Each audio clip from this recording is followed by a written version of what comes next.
Greetings, my excellent friend. Welcome to Heavy Metal History. All right, guys, welcome to this week's episode of the Heavy Metal History Podcast. Joining us this week, we talked about him last week on our episode. We have Joel from the band Usnea. Welcome, Joel. Yo. And Matt is also here. It's 5 a.m. where he's at. He's joining us from tomorrow. It's like, what, Sunday there? Yeah, it's Sunday morning. Went out Saturday night. I've had about a few hours sleep, but I'm ready to rock and roll. Fuck yeah. Hell yeah, man. Yeah, so Joel, man, thank you for doing this. We appreciate you coming on and taking the time to talk to us this week. Yeah, thanks for having me. Yeah. We were talking about your record last week, and man, I was saying, like, you guys kind of fell off my radar. Like, after that last record, I kind of forgot about you guys, and then, you know, since I follow a bunch of record labels, I kept seeing, like, the pre-orders for the new record, and I was like, oh, shit, like, I forgot about these guys. And, you know, once that first, like, song dropped that they put out, I was like, holy fucking shit, like, why did I forget about these guys? So I'm stoked to, like, have you on this week, and I'm looking forward to hear about, you know, the new record and stuff. But before we get to that, the thing we always like to start with on this is kind of take us through, you know, what got you into metal, you know, like the few records that kind of shaped your, I don't know, I guess, like, influences and stuff like that. And we'll talk about those for a minute. Yeah. Well, I guess it depends on how far back you want me to go. Oh, man. Like, I mean, yeah, like, what's the one record that got you started and opened the floodgates to everything else? That's like the one. I think my dad had a copy of the Metallica Black Album. I think that's probably embarrassing enough. No. It's not embarrassing. It's actually one of our favorite answers we get is, like, usually everybody says Metallica, and we have a running tally of which albums people say. So this is great. This is the first one for the Black Album. Well, I'm not really proud of that. I don't like now. Now I think that's kind of a terrible record, but it is like the bridge, like, where they started to get shitty. Yeah, like, right. That record is like it's right in the middle of shitty, but there's still some, like, pretty good songwriting on it. But I don't know. I mean, so embarrassing. The good thing is, like, you kind of learned afterwards. You know, you went back and checked out their old stuff. I'm sure, right? Not until, like, way later. What's funny is, like, I got into, like, death metal and stuff, and I kind of, like, bucked their, like, thrash metal records for a while. Like, I got into, like, Morbid Angel and, like, Atheist and all this, like, death metal stuff. Yeah. And then after I got into, like, punk rock, and I started listening to those thrash metal records, and I was like, these are just so much better. Yeah, you know, I have to say, every now and then when songs play off their newest record, I can hear hints of, like, the old Metallica in there, and it's really crazy to, like, that they finally tried to go back to that, like, a little bit more than, you know, with their previous efforts all the way up until Black Album, you know? Mm-hmm. Yeah, but you almost think it's, like, a little bit, you know, a bit too little too late. True. I think I just can't believe it's the same band making that music. I know. Because it's, like, so radically different, and, like, their old stuff, like, the songwriting on that is just, like, unfuckwithable, you know? And, like, now it's just like, wow, what is this? I can't believe this is the same people making this music. Like, how could they accept this? I don't know. I know we kind of rewatched the Some Kind of Monster documentary and talked about that, and just watching them try to figure out how to make a new album after so long, it felt like they weren't even really trying even then, and they were just playing all these dumb riffs and just kind of going with it, and we're like, this is how they write an album? And it took them, like, almost, like, what, like 3 years, 2 years? I forget how long it was. It was a long time. Yeah. And it wasn't like 2 years to write an album. It was 2 years to write that album. Yeah, Saint Anger. Ugh. I heard like somebody had, like, done a re-recording of it, and, like, have you heard that on YouTube or something? Yeah, I've heard that one. Yeah. Yeah, I mean, it was like, wow, this actually sounds. I mean, it's like there's some heavy riffs there, but, like, the way they recorded it, they recorded it is just, like, terrible, just terrible. That's what I remember saying too, because there was one point where he was playing a song. I forget what song it was, but it had a pretty heavy riff in it, and then they ended up cutting that riff out, and I was like, that was a huge mistake. That was probably the best guitar riff that they had written in a long time. Well, as far as other formative records, I got my first tape that I got when I was like 10 years old was the Lion King soundtrack. And I think that that influenced my metal sensibilities because there's like some really epic songs in there that are like important. It's something that, it's kind of grandiose, has, different kind of like themes to it. And you're able to basically build everything up, which I feel like that you guys kind of do in your records. You're able to build start with something and then build it up to kind of its a climax. Yeah, I think with us, it's like definitely like the songwriting is interesting because we definitely like follow kind of like a story, kind of like almost like classical music kind of thing, where it's more about like the feeling and like the journey that you go on instead of like just like having really sick riffs, Mm-hmm. Yeah. Well, hopefully we have some sick riffs, but I mean, it's kind of like it's not all about the riff, I guess. Which is important because if you just have like the one riff, then it kind of sounds repetitive. If you're repeating, doing the same one over and over. Yeah. So, what was Metallica? That album kind of what started to get you to play guitar? Was there like another album or just like somebody in your family that kind of wanted to make you play, or did you just one day decide to start playing guitar? I think that it was just nobody in my family is that musical. I mean, my dad liked metal or like quote unquote metal, and I think I just like had an appreciation and just like wanted to like start a band and started learning guitar. I also like quickly like I started learning guitar and trying to be in bands, and then I was like, well, I always had problems finding a bass player, so I just switched to playing bass. Okay. And I think also there's something when you're writing on bass, I feel like it's easier just because like there's less complication with, if you want to write a riff, I've always just like you had an easier time writing riffs on bass for some reason. Mm-hmm. So I switched to playing bass pretty early as compared to like most bass players who just like start playing guitar and play guitar forever, and then they're like, oh, I'm actually a guitar player, but I play bass in this band, Yeah, I know a couple guys who have done that where they started out playing guitar and now they're bass players. Yeah, I think I early on I just kind of liked playing bass. I think it's just like simpler and easier to write riffs. But yeah. I've had that actually happen to me a few times where it's like, oh yeah, man, like I play guitar, and they're like, oh, well, do you want to play bass? And it's like, not really. Like, I don't mind it. Like, I don't mind it. It's like you said, it's a lot more of a transition into like that kind of style that makes it easier. But I don't know. There's something about playing guitar that I feel is like way more up my alley personally. But I do get it. I totally can see the transition so easy. I think also like when you're playing bass for a while, you start to also learn what you can do with it in a different way from guitar. Because obviously, you can't do like guitar solos, and there's like a lot of harmonic stuff that you're not doing. But you kind of like start to learn how to fill in what you can do and developing a style. But I think that if you're just a guitar player and you're just begrudgingly playing bass in a band, that you won't pick up. Yeah, you're always trying to like mimic guitar playing. yeah, that happens a lot too because you're just trying to still like basically make the riff sound heavier. Yeah, and I mean I do that too. I mean I definitely I feel like my role in Usnea is to like play as little as possible most of the time, and I have like things that I figured out how to do, but most of the time I'm just like I kind of try to bring more of the doom to it sometimes than the guitar players, I think, because I'm much more minimal. Yeah, I mean, that is like one thing that I don't think people realize is where a lot of that low end comes from is from the bass in doom. Yeah, and I think that also in Usnea, we're very like, they have a lot of melodic guitar playing stuff that it took me a while to get used to, honestly, because after I got into like punk and metal and stuff, I got heavily into like really minimal drone doom.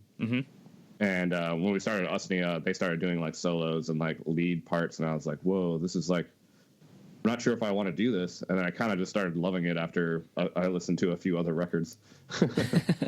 Like I got really into Evoken and Ahab especially. Yeah, we were talking about Evoking last week because they're from his country. Yeah, That's right. Do you like party with them? No, actually. I kidding. can't even remember the last time they even played here. Yeah. Yeah, they don't like- they don't play it too often. It seems like. Yeah. This. Oh, go ahead. Do you play just traditional like 4-string bass, or do you like do those crazy like up 6-7 string basses that I see some people play like in Obscura and bands like that? I don't want to talk shit, but I mean, I kind of hate that stuff. I don't. I mean, it blame definitely looks impressive. That's for damn sure. Okay. There is one I like. There's a band that are friends of ours called Bellwitch. Yeah, we know them. Like their bass playing is super well. I guess it's just because it's just Dylan playing bass. Mm-hmm. But he's got like a crazy 7-string guitar or bass guitar or whatever. And he does a lot of like crazy like I've tried to emulate his style before, but it just like kind of totally failed. Of this like finger tapping and like all this like gnarly shit that I don't understand. But I mean, I can understand why you would need that, but in that style. But I think with our band, it just like I think 4 strings is fine. Yeah, that's cool. So from Metallica, you said you got kind of into death metal. Like, how did that transition happen? Because I find that happens a lot with people. They'll start out like pretty light, and then you'll see them like just shift off into this like extreme like grindcore, black metal, like death metal from like something that's pretty mainstream and I don't want to say soft, but softer than a lot of those bands. How did that happen? I'm not really sure. I think I just after I was listening to Metallica, I kind of just picked up a need for really technical riffs, and it kind of just like took off in that direction for whatever reason. I just wanted like really technical, extreme music stuff played faster and faster. I don't know. Yeah, I don't really have much explanation for that. No, that's good. I don't blame you, man. It just kind of happens like that sometimes. Yeah. What is your favorite Morbid Angel record, by the way? Because that's one of my favorite death metal bands, and I love hearing like people's different records they love. It's kind of hard. I think I'll have to go with Altars of Madness. Okay. Just because that's the one that I kind of like grew up with more. Yeah, that's usually what happens. As well, yeah. The first one that people hear, they like stick to. I know for whatever reason, man, I got a really weird one, and I heard Formula's Fatal to the Flesh first. Oh. And for me, that is like, I don't know, man, that's like one of my favorite records of theirs. But that song "Nothing Is Not" is stupid heavy. Yeah. I don't know. I also like Gateways to Annihilation too a lot. Yeah, Gateways is great. It's just but also like some of that is just like me like kind of just like growing up on it. And I mean, if I listen to it now, I'd probably have a different favorite more. If I listen to it more now, I don't listen to a ton of death metal now. Oh yeah. What kind of stuff are you into these days? I listen to like I spent like 2 years listening to only black metal, but I just like got out of that. But now actually I listen to a lot of like synthwave and like cold wave stuff. Oh yeah. Okay. Yeah, I know. We haven't really like talked about it on here, but like I know there's a bunch of bands that I'm into that do that stuff too. Yeah, I don't know. I just I got really into post punk and like cold wave, and that's kind of been my jam for like the past year or so. But like before that, it was just like nothing but black metal, and I still listen to a lot of that. I mean, I like just Dark Throne over and over again. I fucking love Dark Throne. Yeah, that last album they put out was pretty good too, man. Arctic Thunder. Yeah, it's super good. Like that's the thing I like about them is that their output's super varied, but they still sound like Dark Throne on every record. And just like some of that guitar playing is like it's just so good. Yeah, they're the ones that like they got lucky because they didn't get like totally sucked into all that like crap with Mayhem and all the church burnings and stuff. Yeah. So them and like I think Emperor were like the only bands that kind of escaped that, but everybody else seems like way too steeped in that drama of black metal. Yeah. Yeah, I mean that shit's cool and all, I guess, but yeah, the drama is stupid. But Yeah. I mean, I also like a lot of like the the arty French bands too. Those like Blue Dust Nord and Deathspell Omega and stuff. Oh man, yeah, Deathspell. They're Yeah, every time I try to tell somebody about them, they just listen to it and they're like, it's too much. Don't get it. Yeah, it's too much. And I'm like, no, man, you just gotta like really listen to what they're playing because it's insane.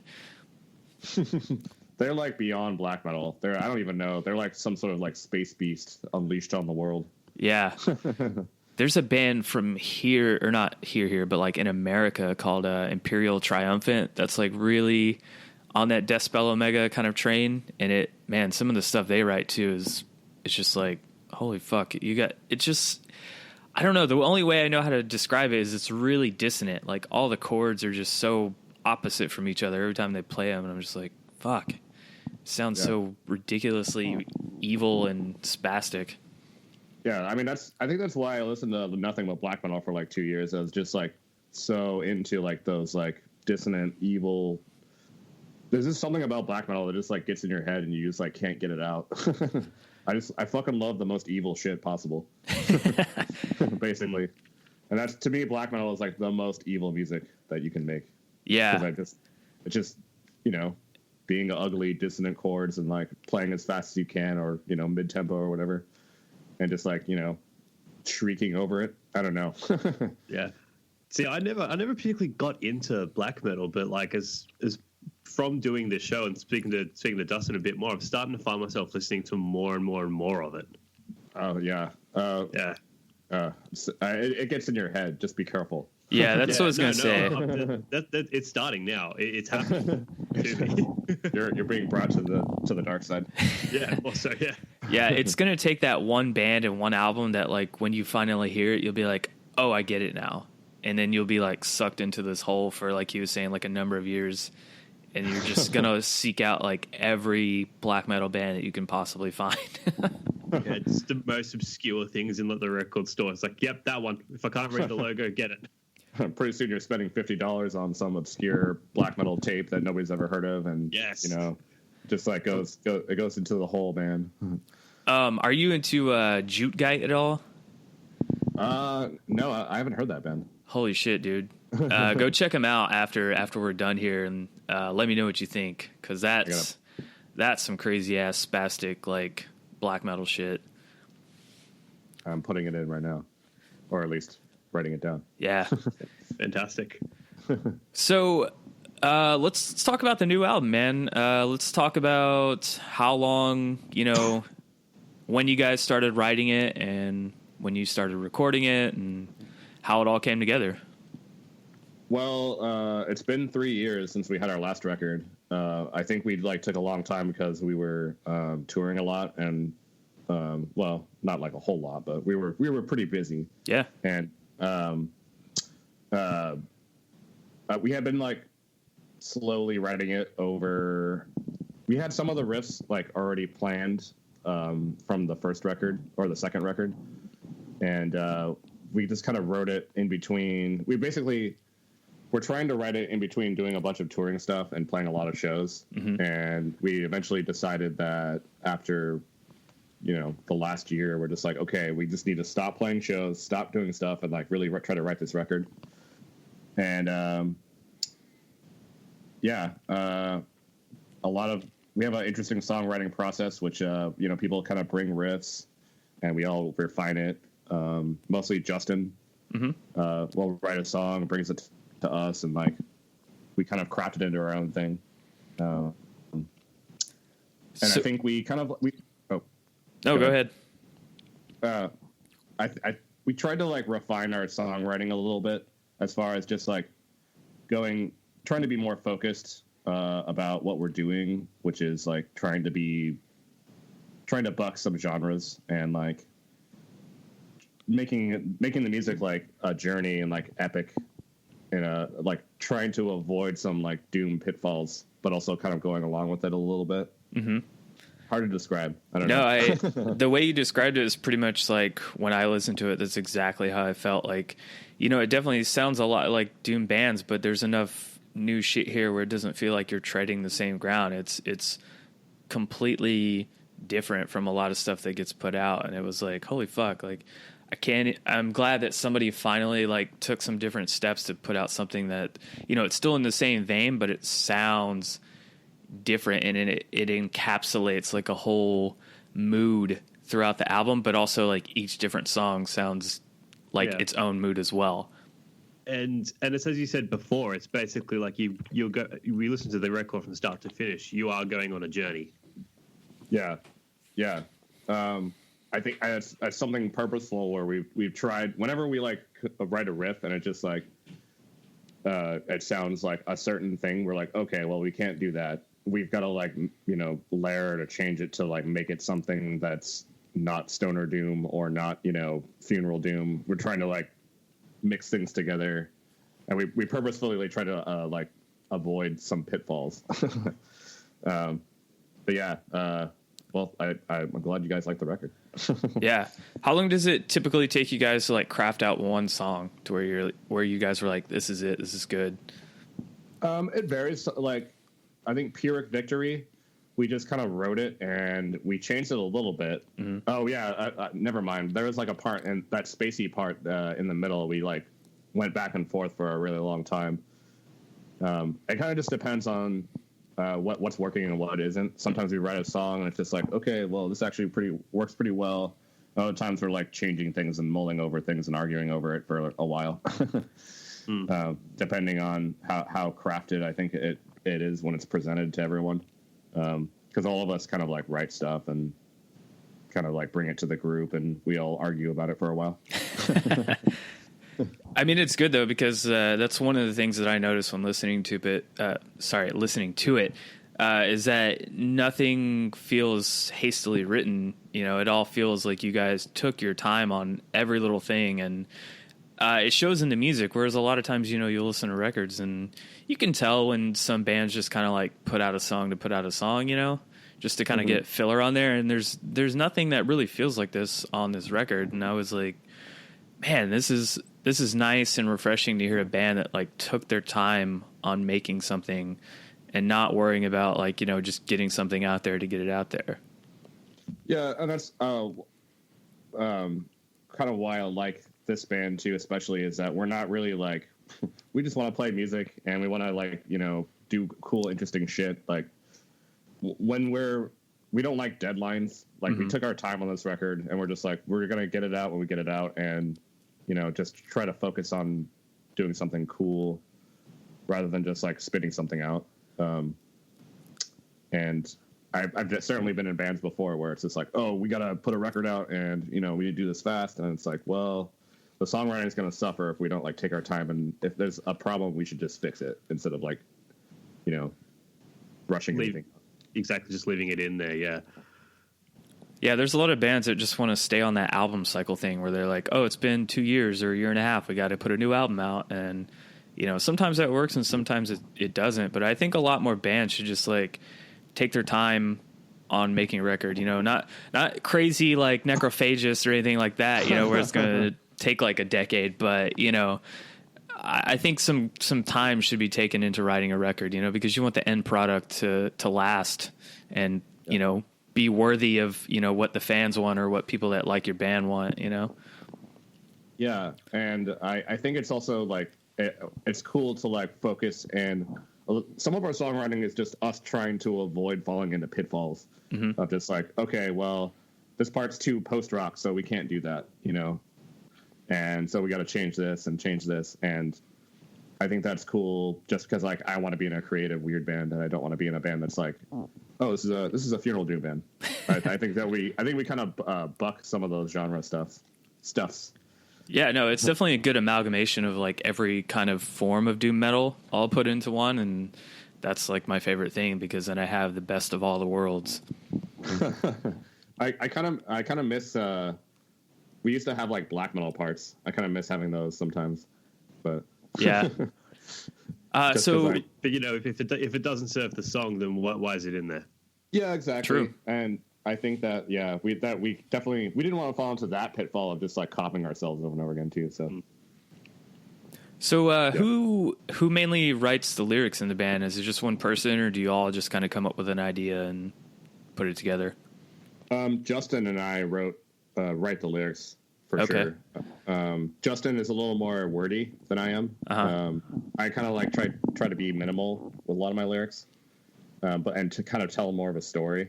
And Justin's like more into conceptual, like having a big concept and like trying to make a weird sort of like lyrical soup that kind of goes towards that concept. Mm-hmm. I guess I do the same thing too, but I don't know.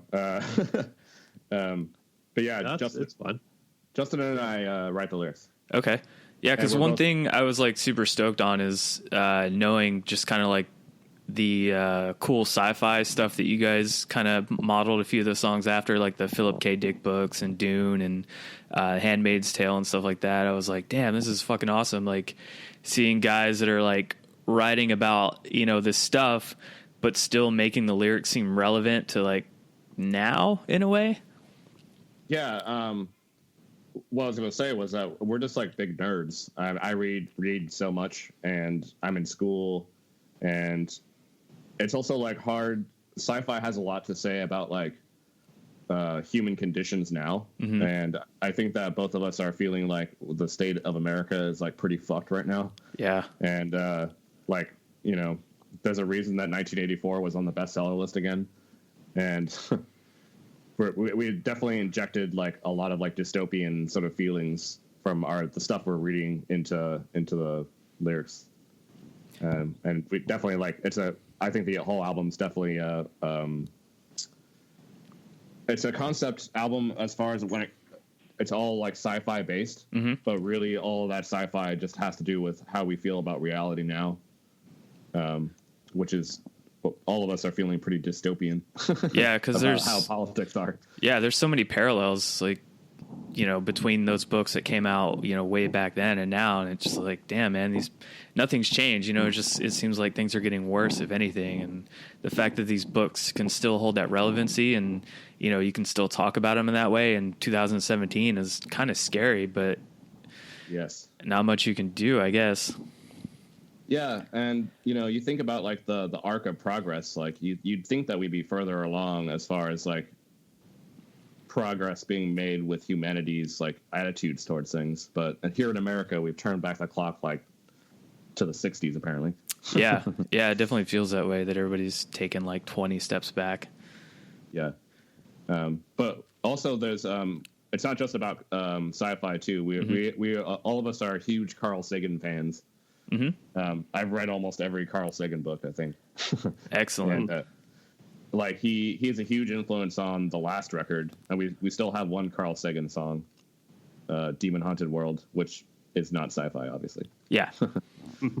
But I mean that's the thing, like it's kind of a juxtaposition of how we see all these sci-fi dystopian futures kind of coming true, and mixing that with Carl Sagan's dire predictions about humanity. Yeah, he's one of those guys that I feel like more people need to go back and read his stuff, because the things that he was talking about back then are like you were saying are coming more and more true, and he was like trying to warn us of all this stuff. And I was like, damn, man, this guy, it's like he could see the future, and nobody really knew it until it was too late. And unfortunately, like it feels like people are turning more away from science and forgetting about him, and it's a shame, man. More people really need to go and check out Carl Sagan. Besides like his famous pale blue dot thing, like that's all I ever see from people. There's way more to him than that. Yeah, he has a dearth of books that are out there, and they're all amazing. He's even got that fiction book, if you're more into fiction, that Contact. Yeah. Which is a good book. He's just a great writer, and it's cool that we wrote a song about Demon Haunted World too, because that book changed my life when I read it. It was just like game changer. Just his predictions and basically just advocating for skepticism. Yeah, which is always good, but you can't be too skeptical, I guess, because then you're kind of negating everything else outside of your own skeptical bubble. Well, yeah. Being a bit too big brained, yeah. I think it's important. I think what a lot of skeptics, too, especially don't get is you have to be skeptical of yourself. Yeah. I mean, like, which is the hardest part, right? It is the hard. You're the easiest person to fool. Yeah. And you have to, like, always remember that. And a lot of skeptics don't remember that. They're like, oh, I know what's right. And it's like, have you really, like... Really? Really? Yeah. But... So, sorry to kind of interrupt. So actually recording the album. Mm-hmm. Can you just basically just take us through that kind of that process, like, you know, where was it recorded, and just kind of the process that you guys had around actually, you know, recording it onto tape, onto compact disc, as they say. Onto DAT tape, yeah. Yes. We've had the same sound engineer for all of our records, and his name's Fester. He's a good friend of ours. And I think he's kind of like a mad sound genius. He's recorded all the heavy bands in Portland. Well, not all of them, but a lot of them. And we try to do it like pretty fast. But working with Fester is really, really easy. Mostly because he has the same sensibilities. He knows what we're doing, and it's he'll come up with his own ideas about how the song should go sometimes, and like kind of produces us a little bit. And it's really nice to work with him because he's just like such a knowledgeable dude. But yeah, we recorded straight to Pro Tools, no tape. Okay. And we did it also this time we changed it up a little bit because we did drums at another studio that was like had a bigger drum room, and so I think we got like a better drum sound for sure this time around. Like the drums just sound a lot more clean and big. Than our first record, and that's just I think that just has to do with like went to a big studio to do it instead of doing it in Fester's small little basement. But it's a legit studio, but it is in a basement and has limited space. So how many days or how long did it take to kind of get everything all done and recorded? We did all the tracking, I think, in about 4 or 5 days. Just like each member each day. Zeke knocked the drums out in like a day. Nice. And we mixed for like 3 days, so it was a little over a week, I think. That's not bad. Yeah, that's a good time. Because I mean, I guess, you know, for most bands, time is money, and you can't spend like a ton of time in a studio when you're not, you know, out there like playing shows and touring all the time. Well, I also hear about bands that like I've heard this story a few times of bands being like, oh, well, we're going to go into the studio and write a record. And I'm like, what? Like, is that going to take like a month? Like, how much money do you guys have? Like, yeah. How much money you're getting from the label? Like, and also like, it's easy enough to like write outside of the studio, come to the studio and be prepared to record the album. And, you know, Fester will like maybe change like a cut, like have his ideas about, you know, a few things that we could do differently, or this note's like just a little off or something. Mm-hmm. But I think just the idea, I've heard bands before like being like, oh, we're going to go to the studio, record an album, and we have nothing prepared yet. So yeah, I think we're pretty prepared, I think, comparatively to other bands. Which is good because, like, yeah, we've in doing research on a lot of older bands, I feel like that was commonplace back in the day. Is like bands would just go into the studio and write a record in the studio, but they were also getting like massive record budgets to take that time to do it, and it's so opposite nowadays. You can't even. You're lucky if you can do that. It feels like. Yeah, I don't even know if I would want to do that. If we had the option of doing that, I would just feel like pressured to like, you'd be under pressure the whole time. And I would rather just like mull over things, and, you know, sometimes it's just good to walk away from something and come back to it like a few days later and just have fresh ideas. Yeah. Yeah, that's kind of the thing we were talking about earlier, where like you rush stuff a little bit in those situations, and it doesn't turn out good for anybody. I mean, that's what Metallica's doing, so there True. you go. Yeah. I don't think they've changed that much, man. I wonder how much money they get to do a record. It's probably ridiculous. I know when we were watching Some Kind of Monster, and I know this is dated, and they didn't really touch too much on how much they were paying for the studio, but we did the math on how much they were paying their therapist to follow them, and it was over $3 million. Like they said, this is how much we're paying him per month, and then like I did the math of how many months he was with him, and it was $3 million fucking dollars. Yeah, I think it was like 40,000 a month. Yeah. I was like, how much money do they have? Like, this is just fuck you money to them that they're paying this idiot $3 million. It was insane. Well, I think that probably another year we're going to be at the level where we need a therapist to follow us around. So, well, whatever you do, don't hire that guy. Yeah. I think we're all big enough alcoholics that we use alcohol as therapy and weed, and that works, right? That's it. You take that, then you just bury all your problems down, and then you just let them out at inappropriate moments at the wrong people. Yeah, that's how to do it. Oh my gosh.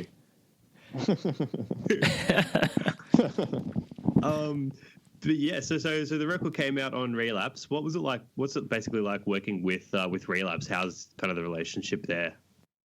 We love Relapse. We've heard like from other bands that it's interesting being on a label like Relapse too, because we totally didn't expect to get signed to Relapse. We were like putting demos out for our last record, and we're just like sending it to people. We sent it to like Profound Lore and like all these like kind of like more like what seemed like more appropriate labels. And then we sent one to Relapse. So it's just like, oh, they'll never sign us. That's ridiculous. And then they immediately call us back or email us back and we're like, hey, we're interested. Why didn't you come to us with your first record? And we're like, oh, wow. Cool. Okay. I guess this is happening now. We like Relapse a lot because they've just been like really supportive. They are very hands off. They like let us do our, pretty much whatever we want, and have basically just been like a great supporting force for us. That's good. Yeah, they seem like they take a lot of care in like what bands they choose and when they put stuff out. I know between your guys' record and that new Primitive Man record coming out, it's a good year for them, it seems like, with what they're putting out. I've been stoked on pretty much everything they've released this year. Yeah, I love a lot of Relapse bands too. Yeah. There's a lot of good shit that they put out, so I don't know. It's cool being working with them, and also their art director Orion is also a really cool dude. He did a lot of the art for this record, and yeah, could have been happier with it. Yeah, that's a really nice album cover. Yeah, I was gonna say, did he do the album cover? Yeah, he did the album cover, and what's cool about Orion too is that he basically like he gets us, and he brought that painting to us, and was just like, we were all just like, oh, this is like perfect, like this is so awesome, like it's like a funeral happening and everyone's holding books. And it's like just like this perfect like commentary or like this summation of what the record's like. Yeah. And Orion is just like kind of just plugged into what we're doing, and that's really helpful. We didn't have like some random artist come in and be like, oh, here you go, this isn't gonna work, go back and forth, But with Orion, it was just like, oh, he knows what's up. I feel like that's definitely one thing some bands kind of drop the ball on. And I know it's not important in the long run of things, but I think if you have a good album cover, it goes a long way, because some bands just kind of like, oh, here's an album cover with something that has nothing to do with what's on the record. And it's like, okay, well, it is what it is. But I don't know. I think in the overall presentation, it's integral into like the whole puzzle of everything you guys are making, Well, that's the other cool thing about Relapse too, is that like we've always been astounded by the care that they take by putting together a whole package. Like they have beautiful like color vinyl that goes along with the same color scheme of like what the color is, and like so much attention to detail. That's like insane, really. Like even their reissues, like they reissued all the Neurosis stuff, and it like just looks beautiful. I know they're killing it with like the stuff they re-release and put out on vinyl. Like every time I see something, I'm like, oh man, my wallet.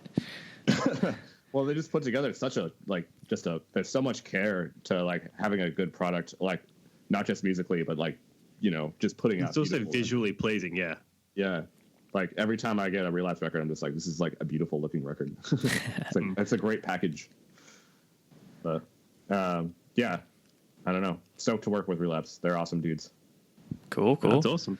So what are you guys doing now that the record's out? Are you starting a tour soon? Are you just playing like hometown shows to get the record release shows out of the way? What's kind of next for you guys? We are playing our record release show tonight at the Tonic Lounge. Oh shit. So when this podcast actually goes live, it'll be over. Yep, that's true. But we're also leaving for a European tour with our buds in Ufo-Mamut. Okay. And in like a week and a half, I think, which I'm preparing for mentally. And, trying to drink as much as possible so that my liver can take it. But Ufo-Mamut's pretty rad. Have you checked them out? Yeah. Yeah, they're great. I've been to Europe once in my life, and I have to say the scene over there, man, they care more about metal than anywhere in America. Like those people are always down to go to a show, and just the reception it's always so much better than what you see in America, and it's kind of a shame. I think people, maybe it's because there's too many shows here, I don't know, because it's easy for bands to kind of tour the States, but I feel like Europe, when you go to tour there, they're there to see you and to have a good time.